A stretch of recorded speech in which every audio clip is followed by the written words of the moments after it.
इस YouTube channel में आप सभी का स्वागत है। आज का हमारा टॉपिक है कक्षा 6 अध्याय 7 और अध्याय का नाम है ताप एवं उसका मापन। इसमें है गलत मापन करने से अच्छा है कि कोई मापन किया ही न जाए। अन्नामणि। तो इसमें कहता है भी यदि हम कोई वस्तु है उसका माप करते हैं और यदि उसका माप जो है या मापन जो है हम गलत करते हैं तो उससे अच्छा क्या है कि हम उसका मापन ही ना करें। लाम्बोक और उसकी बड़ी बहन फीवान शिलांग में रहते हैं। एक दिन दोनों भाई बहन विद्यालय में से घर आए। उन्होंने देखा कि उसके माता पिता काम पर गए हुए हैं। लाम्बोक ने अपनी बहन से कहा कि उसे ज्वर का आभास हो रहा है, कि उसको जो टेम्परेचर हो रहा है या बुखार कह सकते हैं हम उसको, या ज्वर जो है हो रहा है। फीवान ने उसका माथा स्पर्श किया और उसे लगा कि छोटे भाई को ज्वर हो सकता है। इसकी पुष्टि के लिए उसने अलमारी से तापमापी निकाला। क्या निकाला भी? तापमापी या थर्मामीटर निकाला। उसने तापमापी का अग्रभाग साबुन और जल से धोया और लाम्बोक का ताप मापा। अग्रभाग आगे का भाग जो है साबुन और जल से धोया और उसका जो है तापमान मापा। तापमापी का पाठ्यांक पढ़ने से उसको राहत मिली। तो फिर क्या किया उसने? तापमापी का पाठ्यांक पढ़ा, उससे क्या हुआ? उसको राहत मिली। क्यों? कि उसके शरीर का ताप सामान्य था। क्या था भी? उसके शरीर का ताप क्या था? सामान्य था। उसने तापमापी का अग्रभाग पुनः धोया और सुखाया और वापस रख दिया। तब उसने लंबोक से कहा कि वह विद्यालय की वर्दी बदलकर भोजन कर ले, तत्पश्चात कुछ समय आराम करे। क्या किसी व्यक्ति को केवल स्पर्श करके यह एकदम सही आंकड़ा आंका जा सकता है कि उसे ज्वर है? भाई इसमें कहता है भी क्या हम इस बात का अंदाज़ा लगा सकते हैं किसी व्यक्ति को स्पर्श करके उसके बारे में भी उसके ज्वर है या नहीं? इसके बारे में हम इस जो है अध्याय में अध्ययन करेंगे। यहाँ पर है गर्म या ठंडा। हम अपने अनुभव से जानते हैं कि कुछ वस्तुएं दूसरे वस्तुओं की अपेक्षा अधिक गर्म होती हैं। उदाहरणार्थ ग्रीष्म काल में किसी नल से लिया गया जल किसी मटके अथवा किसी परिस्थिति या रेफ्रिजरेटर से लिए गए जल की अपेक्षा अधिक गर्म हो सकता है। तो उसमें मान लीजिए हम ग्रीष्म काल है, हमने नल से जल लिया और मटके से लिया और किसी रेफ्रिजरेटर से लिया, तो क्या है उनमें जो नल का जल है या मटके का जल है वो रेफ्रिजरेटर से लिए गए जल से अधिक गर्म हो सकता है। हम यह केवल जल के दोनों नमूनों के स्पर्श मात्र से ही अनुभव कर सकते हैं, परंतु क्या हम सदैव अपने स्पर्श इंद्रिय पर विश्वास कर सकते हैं? आइए इस बात का पता लगाएं। क्या हम छू करके किसी वस्तु को उसका टेम्परेचर नोट कर सकते हैं या उसका अंदाज़ा लगा सकते हैं कि वो ज़्यादा गर्म है या ठंडी? मतलब हमने इसके लिए कहता है भी आओ इसका पता लगाएं। आगे यहाँ पर है क्रियाकलाप 7.1। आइए जांच करें। चित्र 7.1 में दर्शाए अनुसार 3 बड़े पात्र लीजिए। इनको कै, कै और गै नाम से दीजिए। इसमें यहाँ पर ये चित्र दिखाया गया है। इसमें हमने क्या है 3 पात्र हैं, हमने तीनों में अलग अलग जल लेना है। एक में गर्म लेना है, एक में ठंडा लेना है और एक में क्या है गुनगुना लेना है। तो अब इसमें यहाँ पर कै, कै, गै नाम हमने इसको रख दिया। यहाँ पर पात्र कै में गर्म जल और कै में नल का जल और गै में बर्फ डालकर ठंडा किया हुआ जल लेना हमने, ठीक है ना। तो कै में क्या लिया हमने? गर्म जल लिया, इसमें बर्फ डाल दिया, इसमें पानी के अंदर जल के अंदर, और इसमें क्या है एक सामान्य जल जो है ले लिया, नल का जल ले लिया, इस तरह से। अब आगे कहता है कि हम यह क्रियाकलाप 2 भागों में संचालित करेंगे। हम इस क्रियाकलाप को 2 भागों में बांटेंगे। सबसे पहले पूर्वानुमान एवं प्रेक्षण। पहले पूर्वानुमान कीजिए कि आप क्या अनुभव करेंगे। आप अपना दाहिना हाथ पात्र कै में, दाहिना हाथ क्या है पात्र कै में यहाँ पर, और बायां हाथ जो पात्र गै में डालेंगे। अब आप अपना दाहिना हाथ पात्र कै में एवं बायां हाथ पात्र गै में डुबोएं और 1-2 मिनट तक दोनों हाथ पात्रों में डूबे रहने दें। फिर पात्र कै और गै में से अपने हाथ बाहर निकाल करके दोनों हाथ एक साथ पात्र कै में डुबोएं। हमने क्या करना है कि हमने दाहिना हाथ पात्र कै में और बाएं हाथ पात्र गै में डुबोना है। 1-2 मिनट के लिए इनको डुबोए रखेंगे। फिर हम दोनों को निकाल करके पात्र कै में दोनों हाथों को डालेंगे या डुबोएंगे। जल में हाथ डुबोकर जल के गर्म या ठंडा होने की अनुभूति, अनुभूति मैंने अनुभव। अपना पूर्वानुमान लिखिए। पात्र ख में डुबोने से मेरा दायां हाथ क्या अनुभव करेगा। जो पात्र ख है जैसे, तो क्या अनुभव करेगा। पात्र ख में डुबोने पर बायां हाथ क्या अनुभव करेगा। हमने क्या किया, जैसे यहाँ पर ये गर्म जल है, इस गर्म जल को हम के बाद में इस हाथ को यहाँ डुबोएंगे तो इसको तो हाथ को तो ये ठंडा लगेगा। अब ये जो है बर्फ वाला जल है, इसको यहाँ से निकाल करके यहाँ डालेंगे इसमें, तो इसको क्या है, गर्म लगेगा। परंतु हम क्या देखते हैं कि ये जो पात्र है इसमें जो टेम्परेचर है वो तो समान है, परंतु इस हाथ को तो ये ठंडा लग रहा है, इस हाथ को क्या है, गर्म लग रहा है मतलब। तो आगे कहता है इसमें, अब क्रियाकलाप संचालित कीजिए और अपने प्रेक्षणों को लिखिए। हमने इसके प्रेक्षण जो यहाँ पर लिखने हैं जैसा कि हम अनुभव करते हैं। यहाँ पर तुलना कीजिए, क्या आपके प्रेक्षण आपके पूर्वानुमान से मेल खाते हैं या नहीं। क्या आपने दाहिने हाथ से अनुभव किया कि पात्र ख का जल ठंडा है, जबकि आपका बायां हाथ अनुभव करता है कि वही जल गर्म है। तो इसमें एक तो हाथ हमारा ठंडा अनुभव करेगा, दूसरा क्या है, गर्म अनुभव करेगा। परंतु जल क्या है, जल तो वही है, समान है, उसका तापमान समान है। तो क्या कहता है, इन प्रेक्षणों से आप क्या निष्कर्ष निकाल सकते हैं। यहाँ पर है, कोई वस्तु किसी गर्म है, कितनी गर्म है या ठंडी, हम यह कैसे ज्ञात कर सकते हैं। जब यहाँ पर हमने देखा कि हम अपने हाथ के द्वारा इस बात का अंदाज़ा नहीं लगा सके भी कौन जल जो है कितना गर्म है, तो फिर कहता है भी हम इस बात का अंदाज़ा कैसे लगाएं कि कोई वस्तु जो गर्म है या ठंडी। आप इसमें इसके अंदर आगे गए जिज्ञासा जो है उत्पन्न होती है। अगला है, यदि कोई वस्तु गर्म है या ठंडी यह निश्चय करने के लिए हम सदैव अपने स्पर्श इंद्रिय पर भरोसा नहीं कर सकते। तो इसमें कोई वस्तु ठंडी है या गर्म है यह निश्चय करने के लिए हम क्या है, अपनी स्पर्श इंद्रिय पर जो है भरोसा नहीं कर सकते। इसके बाद है ताप। किसी पिंड की गर्माहट अथवा ठंडक का विश्वसनीय माप उस पिंड का ताप है। क्या चीज़ है, ताप है। कोई भी पिंड गर्म है या ठंडा है, उसका क्या है, अभी हम उसका माप जो है, विश्वसनीय माप क्या चीज़ है, ताप है। किसी गर्म पिंड का ताप ठंडे पिंड की अपेक्षा अधिक होता है। दो पिंडों के मध्य तापांतर बताता है कि एक पिंड दूसरे पिंड की तुलना में कितना गर्म है। वह उपकरण जो ताप मापता है तापमापी थर्मामीटर कहलाता है। यहाँ पर तापमापी या थर्मामीटर की परिभाषा है कि तापमापी या थर्मामीटर किसे कहते हैं। वह उपकरण जो ताप को मापता है वो क्या है, तापमापी या थर्मामीटर कहलाता है। अब इसमें ताप की परिभाषा थी यहाँ पर, किसी पिंड की गर्माहट का विश्वसनीय माप उस पिंड का क्या है, ताप है। ये क्वेश्चन बन जाता है यहाँ पर, ताप क्या है मतलब। ताप मापने के लिए आपने संभवतः दो प्रकार के तापमापियों का प्रयोग किया होगा। ताप मापने के लिए हम क्या करेंगे, दो प्रकार के तापमापियों का उपयोग करेंगे। एक तो ज्वर मापी, डॉक्टरी थर्मामीटर कहते हैं इसको, क्या कहते हैं अभी, डॉक्टरी थर्मामीटर। दूसरा है प्रयोगशाला तापमापी। तो दो प्रकार के तापमापी होते हैं, एक तो डॉक्टरी तापमापी या डॉक्टरी थर्मामीटर, दूसरा क्या, प्रयोगशाला तापमापी। डॉक्टरी थर्मामीटर मानव शरीर का ताप मापने के लिए प्रयोग किया जाता है।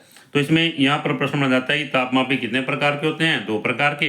नंबर एक ज्वर मापी या डॉक्टरी थर्मामीटर, दूसरा क्या, प्रयोगशाला तापमापी। तो आगे डॉक्टरी थर्मामीटर मानव शरीर का ताप मापने के लिए प्रयोग किया जाता है। अगला क्वेश्चन बन जाता है, डॉक्टरी थर्मामीटर का कहाँ उपयोग किया जाता है, मानव शरीर का ताप मापने के लिए। यहाँ उपयोग किया जाता है मानव शरीर का ताप मापने के लिए। और प्रयोगशाला तापमापी का जो है उपयोग प्रयोगशाला में किया जाता है। कहाँ किया जाता है, प्रयोगशाला में, कई उद्देश्यों के लिए प्रयुक्त होता है। आइए हम यहाँ पर क्वेश्चन बना सकते हैं कि प्रयोगशाला तापमापी का उपयोग कहाँ होता है, प्रयोगशाला में।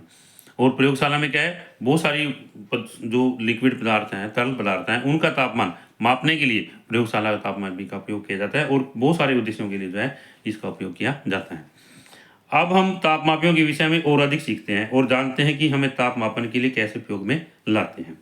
इसी बात में तापमापन में सबसे पहले डॉक्टरी थर्मामीटर, क्या है भी, डॉक्टरी थर्मामीटर। संभवतः आप चित्र 7.2 में दर्शाए गए तापमापी से परिचित होंगे। इसमें यहाँ पर ये दिखाया गया अंकीय डॉक्टरी थर्मामीटर, अंकीय डॉक्टरी थर्मामीटर। ये डॉक्टरी थर्मामीटर है और ज्वर को मापने के लिए, तापमान को मापने के लिए, शरीर के ताप को मापने के लिए प्रयोग किया जाता है। इसमें यहाँ पर है हमारे शरीर का ताप मापने के लिए उपयोग में लाया जाता है। हमारे शरीर का ताप मापने के लिए उपयोग में लाया जाता है, इसे ज्वर मापी या डॉक्टरी थर्मामीटर कहते हैं। ऐसे ताप को अंक के रूप में दर्शाते हैं। ये ताप मापी अंकीय डॉक्टरी थर्मामीटर या डिजिटल डॉक्टरी थर्मामीटर भी कहते हैं। तो इसमें थर्मामीटर ताप को मापते हैं, इसको क्या कहेंगे, मतलब हम यहाँ पर अंक के रूप में दर्शाते हैं। ये ताप मापी क्या है, अंकीय डॉक्टरी थर्मामीटर या डिजिटल डॉक्टरी थर्मामीटर। तो इसमें यहाँ पर ये प्रश्न बन जाता है कि अंकीय डॉक्टरी थर्मामीटर क्या है। भाई ऐसा थर्मामीटर जो ताप को अंक के रूप में मापता है या दर्शाता है। इससे अगला है, ये बैटरी चालित होते हैं। किसी व्यक्ति के शरीर के संपर्क में रखने पर ये तापमाप शरीर का तापमान मापते हैं। किसके द्वारा चलते हैं, ये बैटरी के द्वारा चलते हैं। उनमें सेल बड़ा होता है और जब किसी व्यक्ति के शरीर के संपर्क में रखते हैं तो ये उस व्यक्ति का जो है ताप मापते हैं। इससे आगे यहाँ पर है,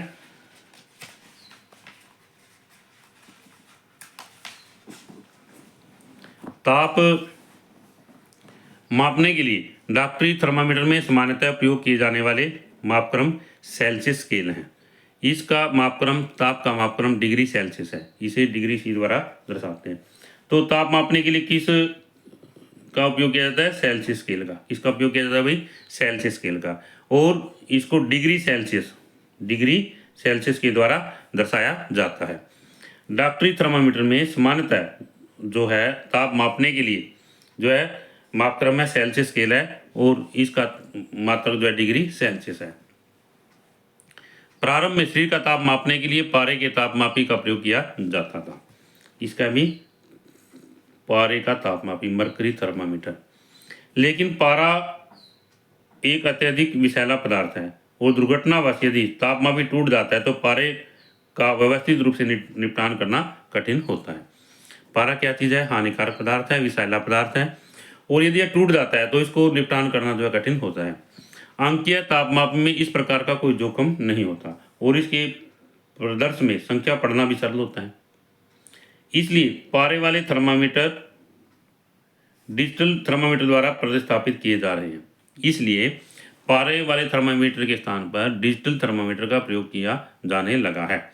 डिजिटल थर्मामीटर में ताप का निर्धारण ऊष्मा संवेदकों के द्वारा किया जाता है। इसके द्वारा किया जाता है, ऊष्मा संवेदकों के द्वारा किया जाता है। इससे आगे है कोविड-19 महामारी के काल में कुछ विशेष तापमापी उपयोग में लाए गए जो किसी व्यक्ति के शरीर का ताप दूर से भी माप सकते थे। वे कौन से तापमापी थे? तो उसमें क्या है भी, जो दूर से ताप मापने वाले तापमापी हैं वो कौन से थे? वे संपर्क रहित तापमापी हैं जिन्हें अवरक्त तापमापी भी कहा जाता है। क्या नाम उनका? कौन से तापमापी थे? अवरक्त तापमापी। तो इसमें प्रश्न है भी, जो कोविड-19 है उस समय में जिन तापमापियों का उपयोग किया उन तापमापियों का क्या नाम था? संपर्क रहित तापमापी, जिन्हें अवरक्त तापमापी भी कहा जाता है। इस प्रकार के तापमापी किसी व्यक्ति के शरीर को स्पर्श किए बिना उसके शरीर का ताप माप सकते हैं और संक्रमण का खतरा जो है कम करते हैं। यहाँ पर ये अवरक्त तापमापी दिखाया गया है। क्रियाकलाप 7.2 आइए माप करें। आइए अब शरीर का ताप मापने के लिए डिजिटल डॉक्टरी थर्मामीटर का प्रयोग करें। यहाँ पर हमें क्या करना है, डिजिटल डॉक्टरी थर्मामीटर का प्रयोग करना है और अपना स्वयं का ताप, अपने कुछ मित्रों का ताप भी माप सकते हैं हम इसके द्वारा। आप अपने मित्रों से बात कीजिए और इनमें से कौन कौन से मित्र आपके द्वारा अपने शरीर का ताप का माप करवाने के इच्छुक हैं।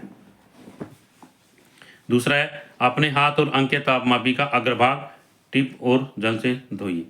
हमने अपने हाथों को भी और अंक के तापमापी का अग्रभाग जो है साबुन और जल से धोना है। इसमें सबसे पहली कदम है। तापमापी पुनः बटन दबाकर तापमापी को रिसेट कीजिए। फिर क्या करना है, तापमापी को रिसेट करना है। तापमापी जीभ के नीचे रखना है और मुंह बंद कर देना है और तापमापी का अग्रभाग जीभ के नीचे रखने के पश्चात बीप की ध्वनि आने या प्रकाश चमकने तक प्रतीक्षा कीजिए। उसके बाद क्या बीप की ध्वनि आएगी या प्रकाश चमकेगा, और इसके बाद में मुंह से तापमापी को निकाल लेना है और अंकीय प्रदर्श का ताप पढ़ना है और इसे तालिका 7.1 में जो है हमने अंकित करना है, लिखना है। यहाँ ये तालिका दी गई है, इसमें अंकित करना है। तापमापी का अग्रभाग साबुन और जल से साफ कीजिए और सुखा लीजिए। अपने मित्रों का ताप मापने के लिए उपरोक्त चरणों को दोहराइए। इसमें यहाँ पर दिया हुआ है, अंकीय डॉक्टरी तापमापी का उपयोग करते समय निम्नलिखित सावधानियां बरतनी चाहिए। नंबर 1, इसमें तापमापी का उपयोग सही दिशा निर्देशन पुस्तिका पढ़ने के बाद करना चाहिए। तापमापी का अग्रभाग उपयोग करने से पूर्व पश्चात साबुन और जल से अच्छी तरह से धो लेना चाहिए। तापमापी धोते समय ध्यान रखना चाहिए कि अंक दर्शाने वाले हिस्से अर्थात अंक प्रदर्श जल पर न चढ़े। तो इससे आगे है, तापमापी को उसके अग्रभाग से नहीं पकड़ना चाहिए। यहाँ पर ये सारणी दी गई है, तालिका दी गई है और इसमें हमने 10 विद्यार्थियों के नाम लिखने हैं और उनका जो है टेम्परेचर जो है ताप जो है मापना है यहाँ पर और उनके लिखना है यहाँ पर। स्वस्थ मानव शरीर का सामान्य ताप 37 डिग्री सेल्सियस है। तो प्रश्न है, स्वस्थ मानव शरीर का सामान्य ताप कितना होता है? 37 डिग्री सेल्सियस। किंतु क्या आपके द्वारा किए गए क्रियाकलाप में आपने पाया कि प्रत्येक बच्चे के शरीर का तापमान 37 डिग्री सेल्सियस था अथवा कुछ बच्चों के शरीर का ताप सामान्य ताप से कुछ अधिक या कुछ कम था? तो उसमें क्या भी जो स्वस्थ मनुष्य है उसके शरीर का तापमान 37 डिग्री सेल्सियस है और अब हमने तालिका देखनी है, इसमें देखना है क्या सभी बच्चों का तापमान समान था या कम ज़्यादा था। क्या छोटे बच्चे का शरीर का ताप सामान्य वयस्क को शरीर के ताप से थोड़ा अधिक था? इस तरह से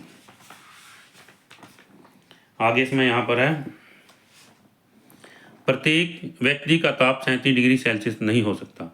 वास्तव में सामान्य ताप स्वस्थ व्यक्तियों के विशाल समूह के शरीर का औसत ताप है। इसलिए किसी पूर्ण रूप से स्वस्थ व्यक्ति का ताप 37 डिग्री सेल्सियस से थोड़ा सा भिन्न हो सकता है। इसमें प्रत्येक व्यक्ति का तापमान 37 डिग्री सेल्सियस नहीं हो सकता। किसी व्यक्ति जो है स्वस्थ व्यक्ति का सामान्य ताप 37 डिग्री सी से थोड़ा सा भिन्न हो सकता है। किसी व्यक्ति के शरीर का ताप कई कारकों पर निर्भर करता है, उम्र, दिन का समय और गतिविधि का स्तर। तो इसमें यहाँ पर है क्वेश्चन है, यहाँ पर एक क्वेश्चन तो ये बन गया था यहाँ पर, दूसरा प्रश्न है यहाँ पर है और तीसरा है यहाँ पर कि किसी व्यक्ति के शरीर का ताप किन कारकों पर निर्भर करता है, उम्र, दिन और समय। ये तीसरा क्वेश्चन यहाँ पर लिख सकते हैं, यहाँ पर इस तरह से, उम्र, दिन का समय और गतिविधि का स्तर। आप दिन के भिन्न भिन्न समयों पर एक माह तक अपने ताप पर नोट कीजिए। ताप के ये पाठ्यांक अपने नोटबुक में अंकित कीजिए।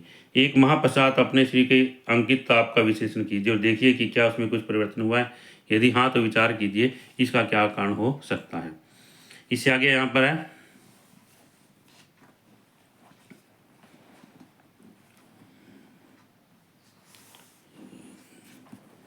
इसमें यहाँ पर दिया गया, क्या वृद्ध व्यक्तियों के शरीर का ताप स्वस्थ होने पर भी सामान्यतः युवा वयस्क शरीरों के ताप की तुलना में कम होता है? तो इसमें हमने वृद्ध व्यक्ति हैं और जो युवा व्यक्ति हैं उनका ताप नोट करके देखना है भी क्या परिणाम आता है। मैंने अपने एक मित्र को एक ऐसे अंकीय तापमापी का उपयोग करते देखा है जो आप भिन्न मापक्रमों पर पड़ता है।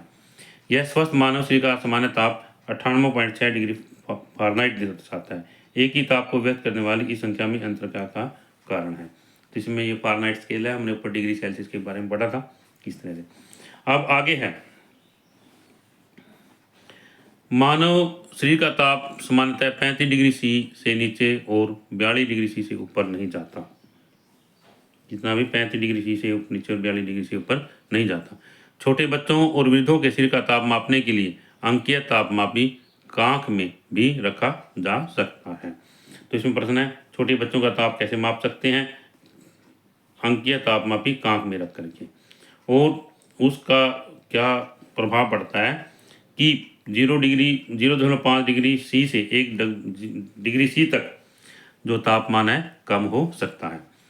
ताप का अन्य मापक्रम स्केल क्या है? फ़ारेनहाइट स्केल है। क्या भी?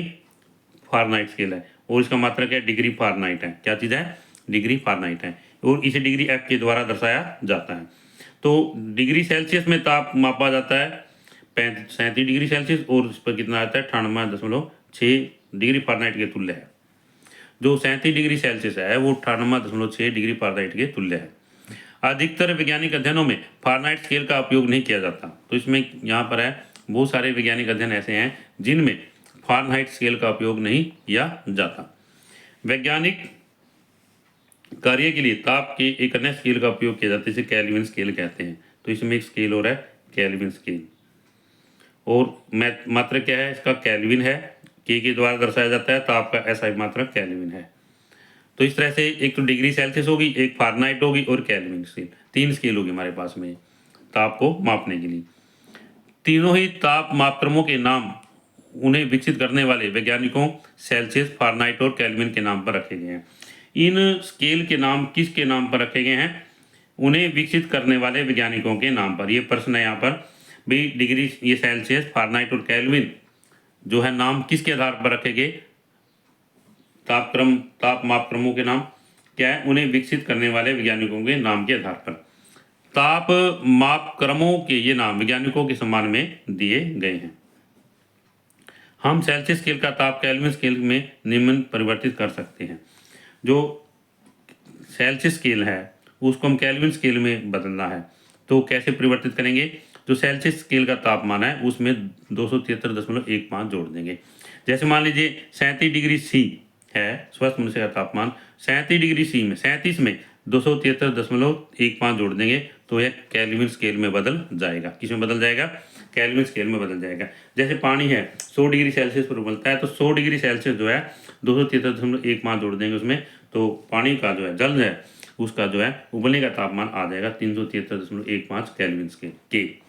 यहाँ पर आगे है, अंग्रेजी भाषा में सभी बड़े और छोटे अक्षरों में अलग अलग लिखे जाते हैं।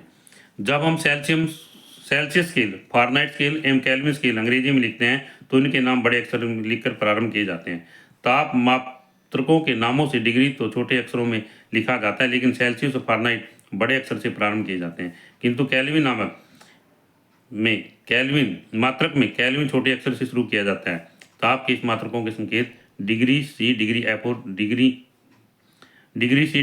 के अंग्रेजी के बड़े अक्षर से दर्शाए जाते हैं। डिग्री का संकेत के साथ में नहीं लिखा जाता।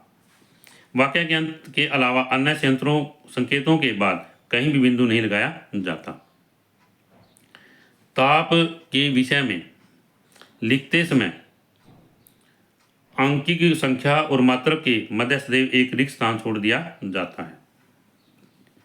अंग्रेजी में 1 डिग्री सेल्सियस से अधिक ताप बहुवचन में व्यक्त करने के लिए मात्रक के पूर्ण नाम को डिग्रीज सेल्सियस लिखा जाता है। डिग्रीज सेल्सियस, 1 डिग्री सेल्सियस से यदि टेम्परेचर ऊपर है, तापमान ऊपर है, तो इसको मात्रक को लिखेंगे डिग्रीज सेल्सियस, किंतु हिंदी में डिग्री सेल्सियस ही लिखा जाएगा। क्या डॉक्टरी थर्मामीटर का उपयोग उबलते जल अथवा बर्फ का ताप मापने के लिए किया जा सकता है? तो इसमें यहाँ पर आगे पढ़ते हैं। तापमापी के आविष्कार पूर्व ज्वर का पता लगाया जाता था। ज्वर किसी व्यक्ति की नाड़ी दर को प्रभावित करता था। भारत में इसका ज्ञान प्राचीन समय से भी था। यदि ज्वर के अतिरिक्त कुछ अन्य स्थितियों में भी मानव की नाड़ी दर प्रभावित होती है, अतः केवल नाड़ी दर के आधार पर ही ज्वर का निषेध नहीं किया जा सकता। तो नाड़ी क्या है तो उसके चलने के हिसाब से हम जो ज्वर का अनुमान नहीं लगा सकते। तो इसमें यहाँ पर है भाई, क्या डॉक्टरी थर्मामीटर का उपयोग उबलते जल अथवा बर्फ के ताप मापने के लिए किया जा सकता है? इसका उत्तर क्या नहीं। उबलते जल और बर्फ का ताप डॉक्टरी थर्मामीटर की मापन सीमा से बाहर है। क्या है अभी? मापन सीमा से बाहर है, इसलिए इसका हम उपयोग नहीं किया जा सकता। हम डॉक्टरी थर्मामीटर की मापन सीमा के बाहर ताप कैसे माप सकते हैं? अब इसमें विचार आया कि इसमें जिज्ञासु बच्चा है, इसके मन में विचार आया कि हमने डॉक्टरी थर्मामीटर का उपयोग किया और उसमें उसकी जो रेंज है वो है 35 डिग्री सी और जो है 42 डिग्री सी है। जैसे इसे हम आगे इसको ताप को नहीं माप सकते, क्योंकि जैसे डॉक्टरी थर्मामीटर है, जो उबलता हुआ जल है वो 100 डिग्री सेल्सियस तापमान होता है। यदि हम डॉक्टरी थर्मामीटर को उबलते हुए जल में डुबोएंगे तो उसमें पारा जो है जिस दबाव पर, वायु दबाव पर उसमें भरा जाता है, ज़्यादा फैल जाएगा, जिससे क्या है डॉक्टरी थर्मामीटर टूट जाएगा। तो इसलिए अब इसमें ये जिज्ञासु बच्चा है, इसके अंदर जिज्ञासा उत्पन्न होती है कि हमने इसके बाद में बाकी जो वस्तुएं हैं हम उनका ताप किस तरह से माप सकते हैं। आज हम इस वीडियो में, इस अध्याय में का इतना ही अध्ययन करेंगे और इससे आगे हम जो है इसे अगली वीडियो में पढ़ेंगे। आशा करता हूँ कि इस वीडियो के माध्यम से आपको ये टॉपिक अच्छे तरह से समझ आ गए होंगे, और यदि यह वीडियो आपको अच्छी लगे तो आप इस वीडियो को लाइक करें, शेयर करें, कमेंट करें, और यदि आप इस चैनल पर नए हैं तो इस चैनल को सब्सक्राइब करें ताकि इस तरह की वीडियो आपको मिलती रहे।